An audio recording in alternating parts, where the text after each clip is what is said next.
मुख्यमंत्री भजनलाल शर्मा की ग्रामीण विकास चौपाल ने ग्राम स्वराज की अवधारणा को साकार कर दिखाया है। प्रतापगढ़ और सीकर जिले में सीएम की रात्रि चौपाल पूरे देश में चर्चा का विषय बन गई है। ग्रामीणों की एक समस्या से रूबरू होने के साथ मौके पर ही समस्याओं के समाधान करके सीएम भजनलाल शर्मा ने अपने पूर्ववर्तियों को बहुत पीछे छोड़ दिया है। रिपोर्ट देखिए।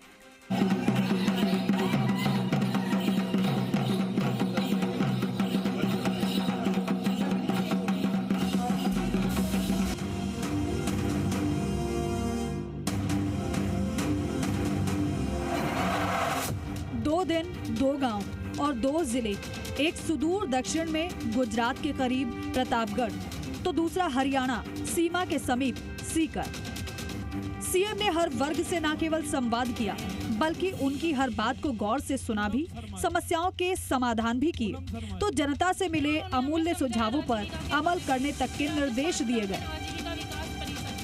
अब जल संसाधन तो इसलिए है कि यमुना का पानी आएगा तो जल संसाधन की जरूरत पड़ेगी तो किसान का फायदा उससे होगा, वो हमने उसमें जोड़ा है।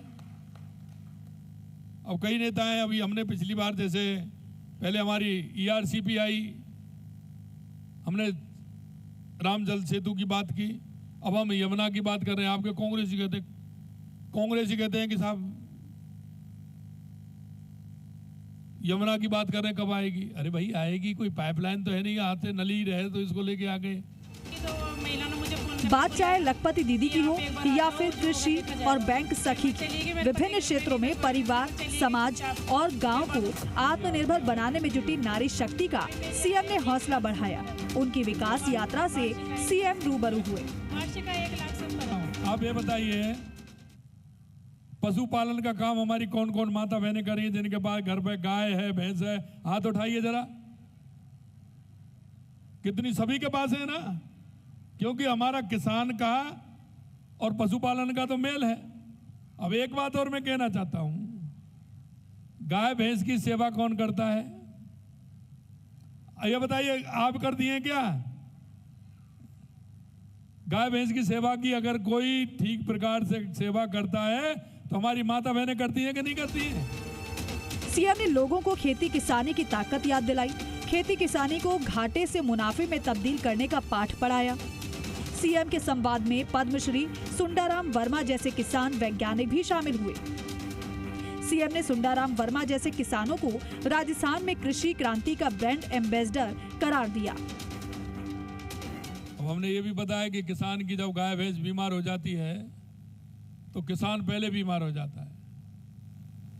लाख, सवा लाख, 1.5 लाख रुपए की भैंस आती है और बीमार हो गई तो किसान को परेशानी होती है कि नहीं होती है दादा?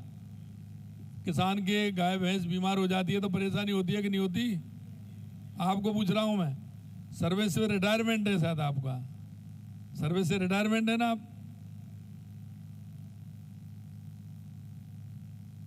तो उसके लिए क्या करना चाहिए? हमने कहा उसके लिए मोबाइल बैन बना दीजिए। आभार करूंगा हमारे प्रभारी मंत्री जी का, जो हमें महीने में हर समय संभालते रहते हैं और जब भी नहीं आ पाते तो फोन से हर बात के बारे में जानकारी लेके और इस जिले के बारे में और इस जिले के विकास की धारा को देखते हुए जिस प्रकार राजस्थान गति कर रहा है उसको और गति मिले, इसी भाव के साथ मैं सम्मानीय मंच का आभार व्यक्त करूंगा और सामने विराजमान उस मातृशक्ति का वंदन करूंगा, अभिनंदन करूंगा जिसने इस 33% आरक्षण से भी बाहर जाने का मन रख के आज यहाँ उपस्थिति दर्ज की है। सीएम का गांव में रात्रि विश्राम कोई औपचारिकता मात्र नहीं है, इसमें उपलब्धियां इतनी हैं जो आने वाले दिनों में विकसित राजस्थान का खाका तैयार करने में सरकार की मदद करेगी।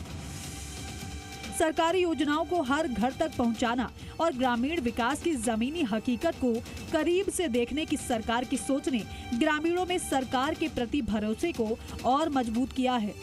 जल्द सीएम भजनलाल शर्मा अब पूर्वी राजस्थान के जिलों का दौरा कर सकते हैं। उनका अलवर और सवाई माधोपुर जिले में जाने का कार्यक्रम बन सकता है। बाबूलाल धायल, जी मीडिया, जयपुर।